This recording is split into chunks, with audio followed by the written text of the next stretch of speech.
भारत ने बांग्लादेश पर ऐसा नमक छिड़का है कि जिसकी जलन कई सालों तक रहेगी। बांग्लादेश अपनी औकात और अपनी हैसियत भूलकर इंडिया को आंखें दिखा रहा था और पूरी दुनिया को ये जाहिर कर रहा था कि भाई हम इंडिया से नहीं डरते, लेकिन पर्दे के पीछे इंडिया से ही भीख मांग रहा है।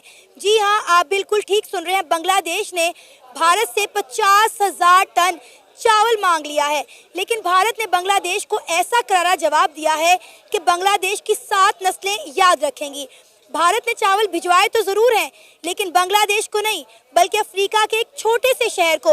इसे कहते हैं भिगो भिगो के मारना। इसीलिए मैं कहता हूं, मैं बार बार रिक्वेस्ट करता हूं, जो भी पाकिस्तानी यूट्यूबर्स हैं, जो भी इस तरह के पब्लिक रिएक्शन वीडियोस बनाते हैं, मैं उनसे बार बार रिक्वेस्ट करता हूं कि भाई आप लोग पूरी खबर पढ़ा कीजिए। नैरेटिव बनाया जाता है, प्रोपेगेंडा किया जाता है और खबरें गलत फैलाई जाती हैं। अब देखिए, सना जी ने जो खबर दी, इसमें यह भी सच है कि बांग्लादेश ने 50,000 टन चावल भारत से मांगा है। ये बिल्कुल बात सही है, इसमें कोई दो राय नहीं।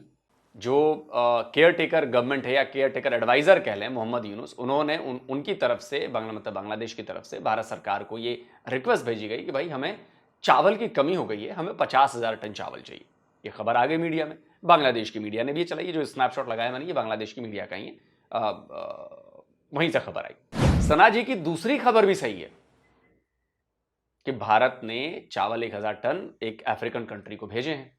दरअसल वहां पे अल नीनो की वजह से वहां पे नेचुरल डिजास्टर आ गया है, और ये हमने जो चावल भेजे हैं ये किसी डील के तहत नहीं भेजे हैं, हमने ये ह्यूमैनिटेरियन ग्राउंड पर भेजे हैं, इंसानियत के नाते भेजे हैं कि वहां पर कमी हो गई है। कहीं और भेजा बिल्कुल सही बात है, लेकिन बांग्लादेश को मना नहीं किया हमने। अब यह है bdnews24.com, ये बांग्लादेश की न्यूज वेबसाइट है। अब देखिए, आप जाकर इसको सर्च कर सकते हैं, मैं कभी कोई झूठी खबर नहीं दिखाता। ये bangladeshnews.com है, ये बांग्लादेश से ही चलता है और वहीं का है, 24/7 न्यूज पब्लिशर है ये। अब देखिए, इनकी ये खबर है, अब देख रही है, ये खबर जो आई है ये 25 दिसंबर की खबर है, अभी की। क्या लिखा है जरा देखिए। Ship carrying first consignment of Indian rice arrives eight Chattogram port. इसका मतलब होता है हिंदी में कि भारत से भेजे गए चावल की पहली खेप जिस जहाज पर है, वो जहाज जो है वो बांग्लादेश के चट्टोग्राम बंदरगाह पर, चट्टोग्राम पोर्ट पर पहुंच गया है।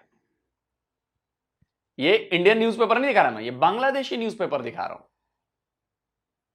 ताकि आप लोग ये ना कहें कि मैंने गलत सबूत दिया। और उसके नीचे ये भी लिखा है कि the rice shipment part of a 50,000 tons order is expected to be unloaded starting Thursday. कि मतलब जो 50,000 टन का हमारा ऑर्डर था, भारत को दिया गया डील थी जिसमें मांगे गए थे 50,000 टन चावल, उसका ये कंसाइनमेंट है, उसकी ये शिपमेंट है, और ये गुरुवार से यानी कि बृहस्पतिवार से ये अनलोड होना शुरू हो जाएगा। 25 तारीख की खबर है, समझ गया बात? तो ये खबर तो बिल्कुल झूठी है कि भारत ने मना कर दिया, भारत ने कहीं और भेज दिया। हम इतने कच्चे खिलाड़ी नहीं है पाकिस्तान की तरफ। देखिए, द बिजनेस स्टैंडर्ड की खबर है, ये देखिए कब की है, ये 18 दिसंबर की है। 1900 metric ton of Indian potatoes arrive in Bangladesh to cool market. Bharat से भेजे गए 1900 मीट्रिक टन आलू बांग्लादेश पहुंच गए, और ये हमने ट्रेन से भेजे, मालगाड़ी से भेजा, क्योंकि वहां पे बांग्लादेश में आलू बहुत महंगा चल रहा था। आपको विश्वास नहीं हो रहा तो मैं आपको बांग्लादेशी अखबार की भी खबर दिखा देता हूं, ढाका ट्रिब्यून की। ये भी देखिए, लिखा वही बात लिख रहे हैं कि 1900 tons of Indian potatoes arrive in Bangladesh, the potatoes will be sent to different parts of the country including Dhaka and Chittagong. कि 1900 टन, और ये वही 18 तारीख की ही खबर है, ये 18 दिसंबर की, कि 1900 टन जो है वो आलू पहुंच गए हैं और ये देश के अलग अलग भागों में भेजे जाएंगे, जिसमें ढाका भी है, चिटगांव भी। तो मैं एक बार फिर से कहूंगा कि दर्शक भारतीय हैं और भारतीय दर्शकों को जागरूक करना, उनको असली खबर देना मेरी ड्यूटी है, क्योंकि मेरे देश के खिलाफ बातें की जा रही हैं, मेरे देश के खिलाफ नैरेटिव बनाया जा रहा है। मुझे पता है कि पाकिस्तान जो है इस समय बांग्लादेश को लुभाने में लगा हुआ है कि हम तुम्हारे सबसे बड़े भाई हैं, हम तुम्हारे हितैषी हैं, भारत तुम्हारा दुश्मन है। ठीक है, लेकिन ये होने वाला नहीं है। तो मैं प्लीज़ फिर से ये गुजारिश करता हूं कि भाई आप लोग जो भी हैं, पाकिस्तानी यूट्यूबर्स हैं, आप लोग अपने दावे का सबूत ज़रूर पेश करें।